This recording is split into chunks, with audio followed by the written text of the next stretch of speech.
Hey everyone, welcome back. In this video, we are going to talk about another type of relation and is known by the name of identity relation or equality relation or diagonal relation.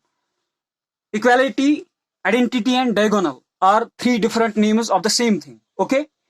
So, if I have a non-empty set S and a relation R defined on that set S, when will we say that that relation R is an identity relation? Here is the definition, and this definition will answer this question. A relation R on a set S, which is not empty, is said to be an identity relation if every element A in the set S is related to itself. That is, for all A belonging to the set S, A comma A belongs to that relation R. Is this enough for a relation R to be an identity? Not at all. To be identity, besides satisfying this first condition, that relation R must also satisfy this second piece of information. I mean second condition. And I have used here logical and. This is not or. It means that for this whole statement to be true, both these individual component statements must be true. So I will say that a relation R on a non-empty set S is said to be identity relation if every element of that set S is related to itself only. You should note I have underlined this word only here. And this is very important here. And in fact, this only distinguishes the identity relation from the reflexive relation. So it says me that every element of the set S is related to itself only. How can we make this word only more precise? Here is the more precise version of this definition. I mean, this is the precise version of this sentence. And it says us, that is, for all A in the set S, A comma A must belong to the relation R. And for all A, B belonging to the set S such that A is not equal to B, the ordered pair A comma B is not in the relation R. If these two pieces of information are satisfied by any relation R defined on non-empty set S, I will have no objection to accept that relation as an identity relation. This definition simply puts two restrictions or two conditions on a relation R to be identity. In simple words, this definition tells me that if I have a non-empty set S and a relation R defined on that non-empty set S, when can I say that that relation R is identity relation on that set S? According to this definition, that relation R on that set S is an identity relation if that relation R satisfies these two pieces of information. The first piece of information says me that every ordered pair of the form A comma A must belong to that relation R. But is this enough? Not at all. This is not enough. One more thing, that relation R must also satisfy in order to be an identity relation. The first part is this, I mean the first condition, that the relation R must satisfy to be an identity relation is this. And apart from this first condition, that relation R must also satisfy the second condition. And the second condition reads, for all A comma B belonging to the set S such that A is not equal to B, A comma B does not belong to the relation R. In simple words, it says us that every ordered pair of the form A comma B such that A is not equal to B is not allowed to be an element of the relation R to be an identity relation. Now, if the relation R on the set S satisfies both the conditions first and second, then we get the right of replacing the symbol R by one of the following symbols. I mean, once it's confirmed that that relation R qualifies as an identity relation, only then we will use these two or these four symbols to represent that relation as an identity relation. So these are the specific symbols that we use to represent identity relations, okay, on a non-empty set S. Now, here are some examples. Example number 1. Let my set is the set A, whose elements are alpha, beta, and gamma. Note down that I have deliberately used this set. I mean the set whose elements are alpha, beta, and gamma, to emphasize the fact that I am talking in general. I have no special context in which I am talking. I am talking of an identity relation in the most possible general sense. So our elements of a set in general could be anything. So that's why I have used alpha, beta, and gamma. So I have the set A whose elements are alpha, beta, and gamma, and here is the relation which is denoted by I subscript A, and whose elements are the ordered pairs alpha, comma alpha, beta, comma beta, gamma, comma gamma. This relation satisfies both the conditions of the definition. How? Now, my definition says me that a relation R is an identity relation if every element of that set is related to itself. So, is every element of the set A related to itself through the relation I subscript A? Clearly, as you can see yourself, every element of the set A is related to itself. So, this relation satisfies the first piece of information of the definition. So far, so good. Is this enough? No, this is not enough. For this relation to be an identity relation, it must also satisfy the second piece of information or the second condition of the definition. And the second condition is that no ordered pair of the form A comma B such that A is not equal to B must not belong to the relation. So, is there any ordered pair in this relation of the form A comma B such that A is not equal to B? Clearly, there is no such ordered pair. So, this relation satisfies both the pieces of information of the given definition. Hence, we have now the right to claim that I is in fact an identity relation on the set A. Here is my second example. And in my second example, my set is denoted by the symbol S, whose elements are now more concrete objects. I think you are more comfortable with these elements as compared to this one. The elements of the set S are 2, 8, and 9.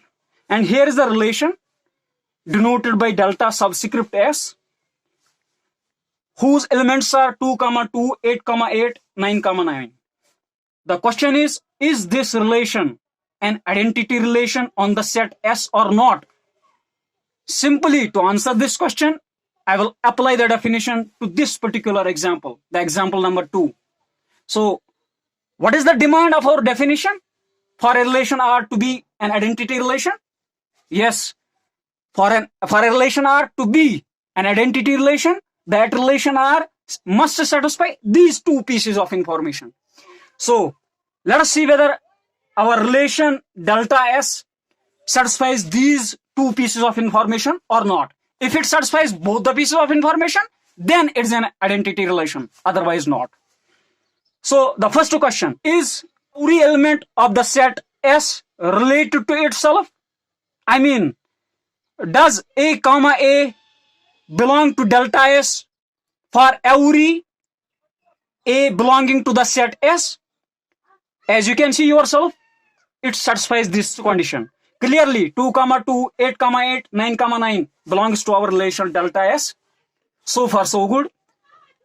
Does our relation delta S also satisfy the second piece of information? Let us see. Now, I have a question.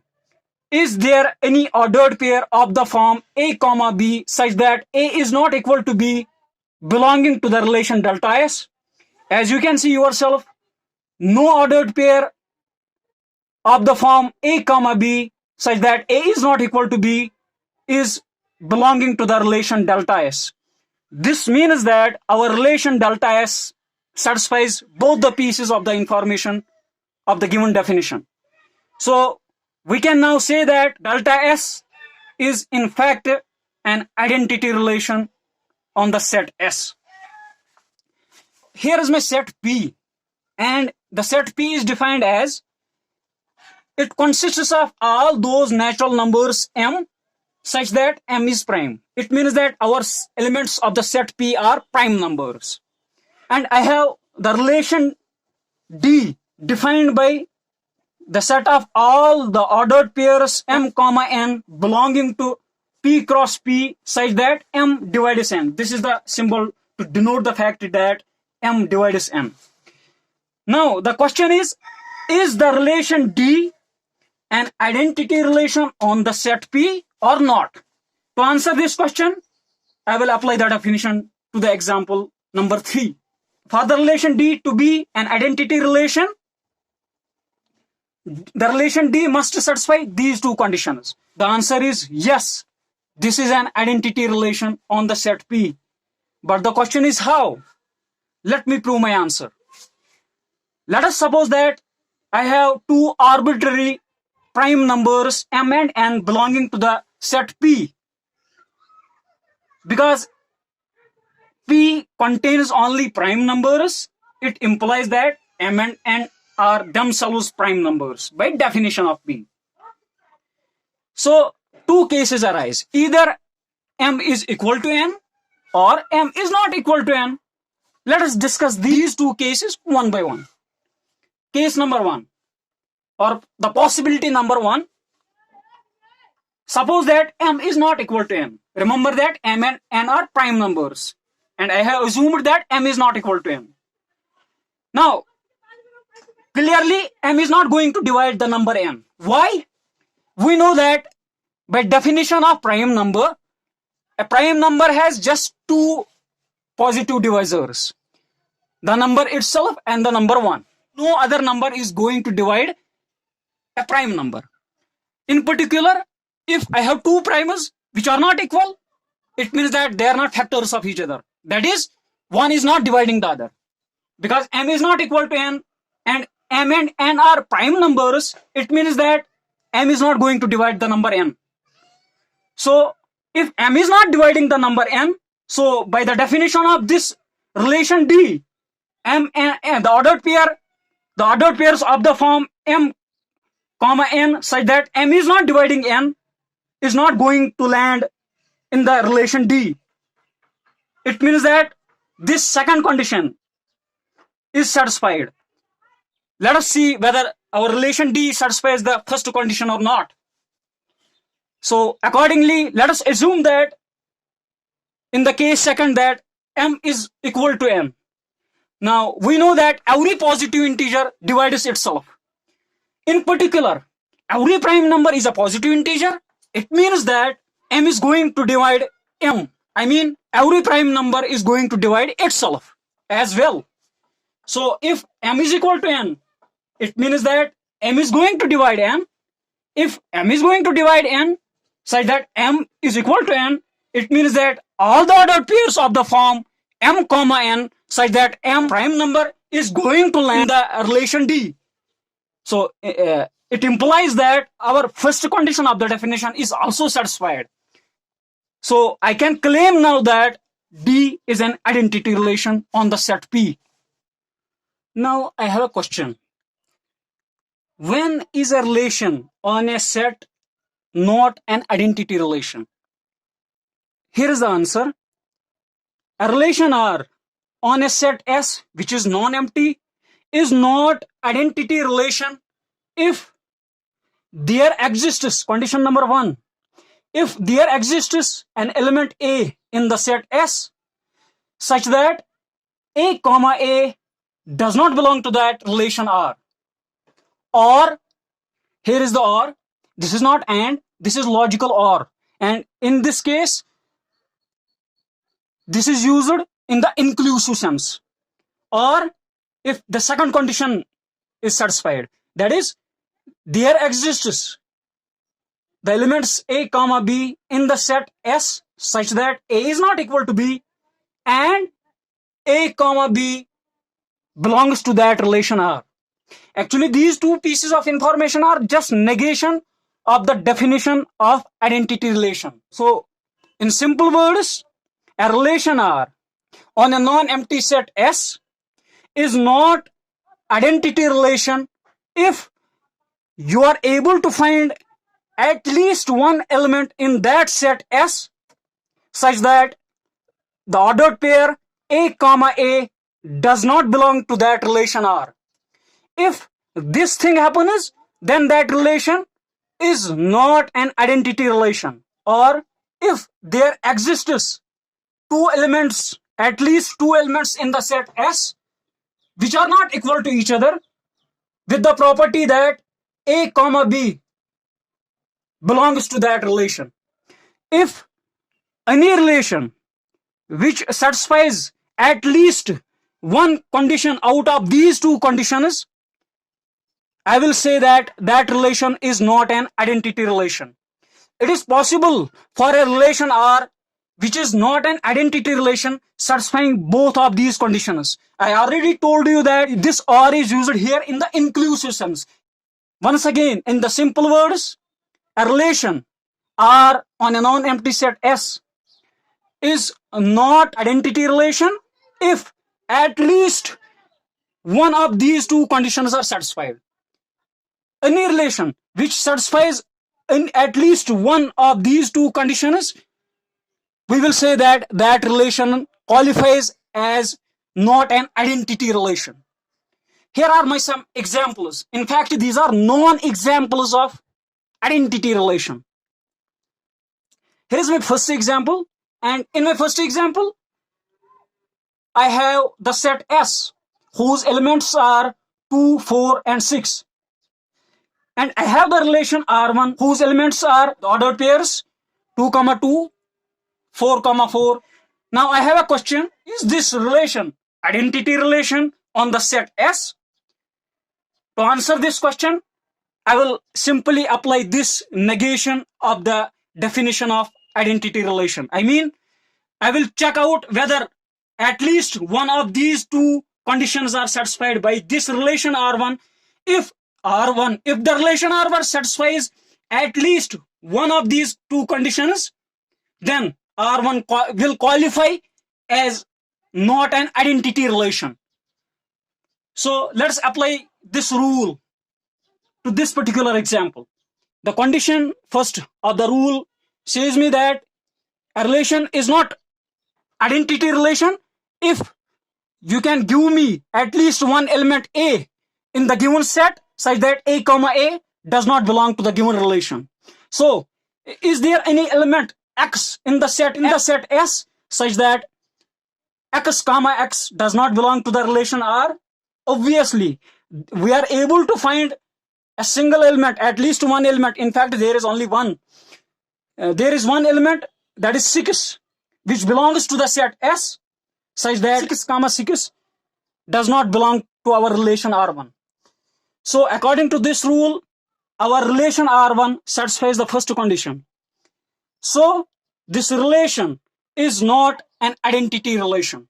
Here is my second example, and in my second example, I have the relation R2 whose ordered pairs are 2, 2, 4, 4, 6, 6, 4, 6.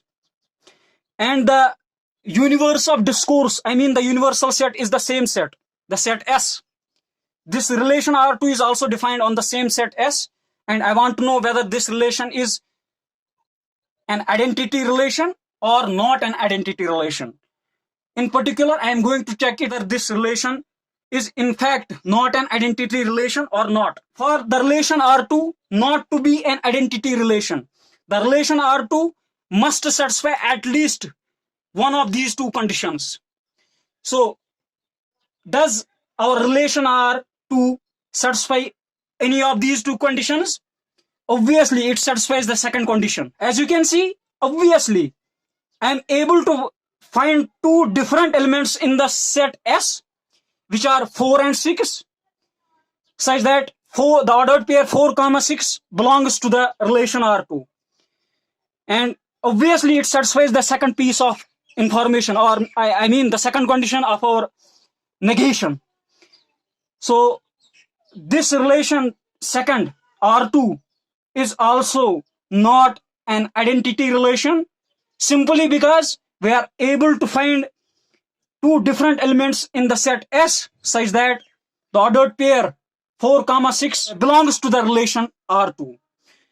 So this relation R2 is not an identity relation because it satisfies the second piece or second condition. Here is a note for you.